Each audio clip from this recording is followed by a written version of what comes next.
जिस दिन ईरान के पास न्यूक्लियर वेपन्स होंगे, कश्मीर में फिर से वो तंजीमें खड़ी कर सकता है, करेगा। ये रेडिकल रेजिम है। It's a danger. A nuclear Iran is danger not to just the entire world, it is also a danger to India.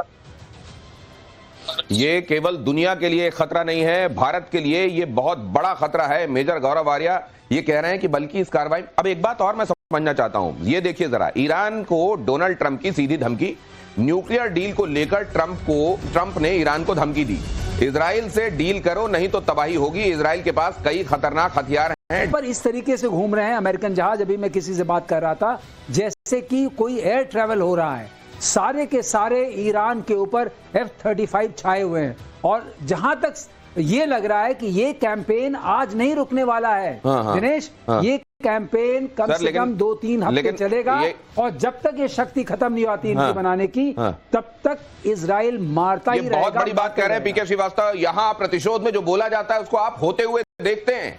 प्रतिशोध में यह कहा गया था कि ईरान का अब मेजर गौरव आर्या के शब्दों में अब उसकी चूड़ी टाइट करने का वक्त आ गया है, बल्कि देर हो रही है और ये चूड़ी टाइट हो गई। अब पीके श्रीवास्तव कह रहे हैं कि ये आप सोच रहे हैं कि अगर दिस फार नो फर्दर, ऐसा नहीं है। इसके अलावा आप देखेंगे ये लंबा चलने वाला कैंपेन है। और एक बात और मुझे याद आ रहा है, एक पहलवान, मेजर गौरव आर्या एक पहलवान मुझे याद आ रहा है, वो दूसरे पहलवान फैसिलिटीज को मारा। अगर आप देखें तो ये तितरफा मार पड़ी है कि जहां आप बना सकते हैं उसको मार दिया, जो कंट्रोल करते हैं उनको मार दिया, जो साइंटिस्ट हैं उनको भी मार दिया। तो पूरा जो टॉप शीर्ष नेतृत्व हम बोलते हैं, तीनों वर्टिकल्स का आपने खत्म कर दिया। लेकिन ये कासिम सुलेमानी के बाद ये उस समय जो हुआ था, ये कहा गया कि इमरान के मर्म में चोट की गई है। क्या ईरान के इसी तरीके से मर्म में ये उससे बड़ी चोट है? ये बहुत बड़ी, उससे बहुत बड़ी चोट है। आप ये देखिए, इस तरह की खुल्लम खुल्ला चीजों को पहले शायद हम विश्वास नहीं करते, लेकिन इसका मतलब है कि पानी नाक से इतना ऊपर चढ़ गया था कि ईरान को मारना एक मजबूरी बन गई थी इजराइल की, कि इनको तो मारना ही पड़ेगा। इसके रिपरकशंस क्या देखते हैं मेजर गौरव आर्य? ये हर जगह जश्न मनाया जा रहा होगा कि ठीक मारा। मैं एक और बात कहना चाहता हूं कि अमेरिका को जो 24 घंटे ये लगता है ना कि डील हो गई, डील हो गई, डील हो जाएगी, ये डील व्हील के, और ये इजराइल जो है ईरान को, क्योंकि इजराइल, आप ध्यान रखिएगा, Israel is a middle eastern country. Israel middle east में है, इजराइल इन लोगों के बीच में रहता है, इजराइल को पता है कि ईरान कैसे सोचता है, और इजराइल काफी समय से कहता चला रहा है कि ये डील व्हील का चक्कर छोड़िए, आप इनको ठोकिए सीधा। लेकिन अमेरिकन प्रेसिडेंट्स को ये लगता है कि ट्रेड एक बहुत बड़ा हथियार है, और जैसे बाकी देश झुक जाते हैं, ईरान भी झुक जाएगा। ईरान का मसला कभी ट्रेड था ही नहीं, ईरान का मसला डे 1 से था न्यूक्लियर वेपन्स, इसलिए ईरान उसी चक्कर में पड़ा हुआ था। अब इसका पलटवार ईरान करेगा। हैट्स ऑफ मेजर गौरव आर्य। ये मैं अपने दर्शकों के लिए दोहरा दूं का वक्त आने वाला है बहुत जल्दी, बहुत जल्दी।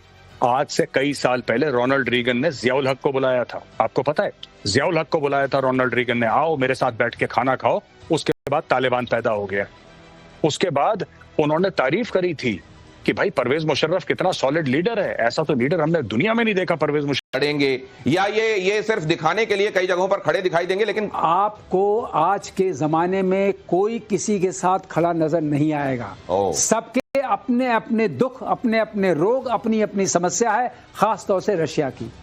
रशिया के लिए ईरान एक साधन बन जाएगा। इसलिए यही, अच्छा, ईरान के लोग पसंद नहीं करते खामेनेई को, मैं ये भी आपको बात कहना चाहता हूँ। ईरान के लोग पसंद नहीं करते इस सरकार को, ईरान की सरकार को। ये वो सरकार है जो हिजाब ना पहनने पे छोटी छोटी लड़कियों का मर्डर करती है, कत्ल कर देती है।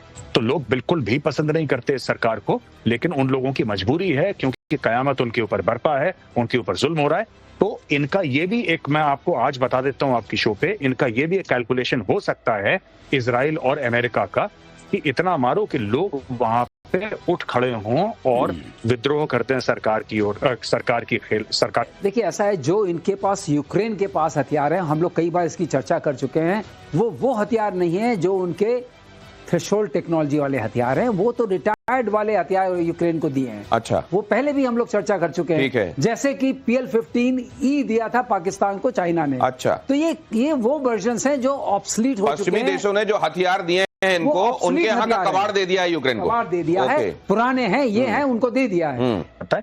इसके अलावा यूक्रेन के पास कुछ ऐसा है नहीं, कुछ पुराने टैंक शैंक पड़े होंगे इसके बाद।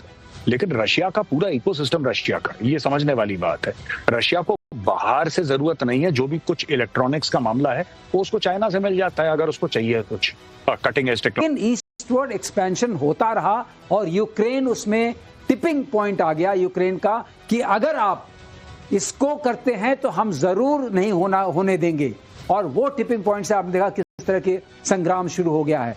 लेकिन ये जो डर है इनके अंदर, वो डर है कमजोरी का। इनको पता है कि हम रूस के खिलाफ किस तरीके से यूक्रेन को मदद कर रहे हैं, परोक्ष अपरोक्ष दोनों तरीके से।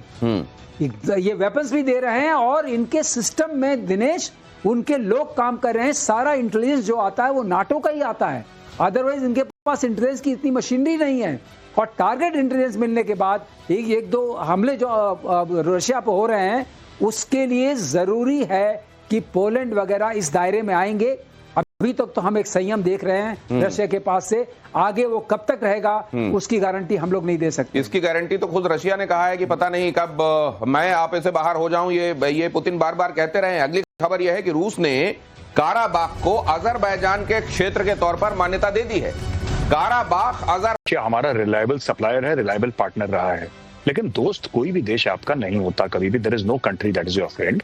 अब रशिया ने, जैसे आपने ये अजरबैजान का आपने अभी बताया कि साहब इस इलाके को बोला है कि हम तस्लीम करते हैं कि आपका इलाका है। दूसरी चीज, आप सप्लाई कर रहे हैं ईरान को। अच्छा, हमारी दोस्ती है इजराइल के साथ, रशिया की दुश्मनी है इजराइल के साथ। हमारी तो इन द सेंस कि हमारी झड़प हो चुकी है चाइना के साथ, लेकिन ज्यादातर जो इलेक्ट्रॉनिक्स हैं के वेपन में जो हमें बेचना चाह रहे हैं वो सारे के सारे चाइनीज है। तो ये चलता रहेगा। इसीलिए आप अपने आप के ऊपर ही डिपेंड कर सकते हैं, आप किसी और के ऊपर डिपेंड नहीं कर सकते। और रशिया सबसे बड़ा प्रूफ है। मैं रशिया को ये मानता हूं कि रशिया भारत का पुराना सपोर्टर रहा है। मैं मानता हूं कि रशिया ने बहुत सपोर्ट करा है भारत को और आगे भी करेगा, हम भी रशिया को करेंगे। ये सारी बातें सच हैं, लेकिन सबसे बड़ी बात यह है कि सेल्फ इंटरेस्ट के आगे कुछ नहीं है। जियो पॉलिटिक्स का दूसरा नाम ही सेल्फ इंटरेस्ट है। इसी का नाम यही है। और ये क्या थ्रेट है? ये एक तरीके का ये क्या है? ये बिल्कुल थ्रेट है। आप 45 मीटर्स अपार्ट आप दोनों जहां जा रहे हैं, इसका मतलब आप ये कह रहे हैं कि हटो नहीं तो मैं मारूंगा। और ये चाइना की आदत बन गई है। यही हाल वो ताइवान स्ट्रेट में करते हैं, ताइवान के साथ करता है।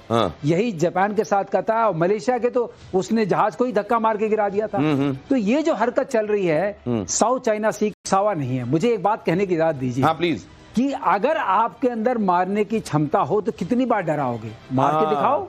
मार के दिखाओ। मारने की क्षमता नहीं है, डराने की बहुत है। बहुत है। जैसे मेरे पास PL-17, मेरे पास J-35, मेरे पास रॉकेट फोर्स, मेरे पास ड्रोन फोर्स, मेरे पास सबमरीन्स हंड्रेड्स में, मेरे पास शिप्स थाउजेंड्स में। तो सर तो उनका तो गुरु उनको बता के गया है सुनजू, कि गोली ना चले एक भी, और जो मैदान जीत लो वही तुम्हारा है। आपको एक चीज बता दें दिनेश, एक बहुत बड़ी कॉस्ट होती है जो हर देश को तैयार रहना पड़ता है देने के लिए। वो शक्ति नहीं है चाइना में, वो होती है blood cost. Blood cost plus cost of the nationalism और योर पेट्रियटिज्म, वो शक्ति नहीं है। ये पीके श्रीवास्तव बहुत बड़ी बात कह रहे हैं। और इसीलिए उनके जो लिटिल एम्परर्स हैं ना, जिनको जो अपने सैनिकों को लिटिल एम्परर्स कहते हैं, वो उनको जब भी आपने देखा होगा, जब कभी ऐसी स्थिति से सामना होता है जहां जज्बा और हिम्मत दिखानी होती है, उन बेचारों की हवा निकल जाती है। तो ये अपने हथियार और फूं-फां दिखा के जितने दिनों तक ये कर सकते हैं करें, लेकिन दुनिया अब धीरे धीरे ये बात समझ रही है। सेना को AI से लैस स्ट्राइक ड्रोन मिला, टारगेट पर AI के जरिए करेगा बारूदी बारिश। भारतीय सेना के कर्नल ने यह स्ट्राइक ड्रोन बनाया है। भारतीय सेना में कर्नल हैं मोहम्मद इलियास, मेजर गौरव आर्य, बल्कि उनके ये मित्र भी रहे हैं, उन साथ में उन्होंने काम भी किया है। और पीके श्रीवास्तव बताएंगे कि AI से लैस हो जाना, इनेबल हो जाना, ये ड्रोन को कैसा खास बनाता है। AI से अगर आपने किसी भी ड्रोन को इनेबल कर दिया, इसका मतलब जो आपकी टारगेटिंग इंफॉर्मेशन है, जो आप टारगेट को मारना चाहते हैं, वो इतनी सटीक हो जाती है कि आपकी एक्यूरेसी बढ़ जाती है। अच्छा। और किसी भी ड्रोन में, लॉयटरिंग ड्रोन में जो भी आपके पास है, सेना के पास, आप क्या चाहते हैं? अगर आप A को अटैक करना चाहते हैं तो A को अटैक करें, अगर आप इस बंकर को करना चाहते हैं उसी बंकर को करें, इस कंसंट्रेशन को अटैक करना चाहते हैं उसी को करें। इससे आपको इतनी बड़ी क्षमता मिलती है, किसी भी युद्ध में जीत इसी से होती है। मतलब AI और प्रिसाइज बना देगा, प्रिसाइज, बहुत प्रिसाइज इन द सेंस कि जब वो जाएगा तो उसी जगह लगेगा जो उसके पास, वो चित्र उसके पास है। तो ये समझ लीजिए कि आसमान में मंडराता हुआ एक मौत का जखीरा बारूद अगर है और उसको प्रिसाइज बना दिया जाए कि वो पिन पॉइंट तरीके से अटैक कर दे, तो फिर क्या करना है? फिर आप दुश्मन पर एकदम विजय पा जाएंगे। लेकिन मेजर गौरव आर्य, ये जो ऑफिसर हैं,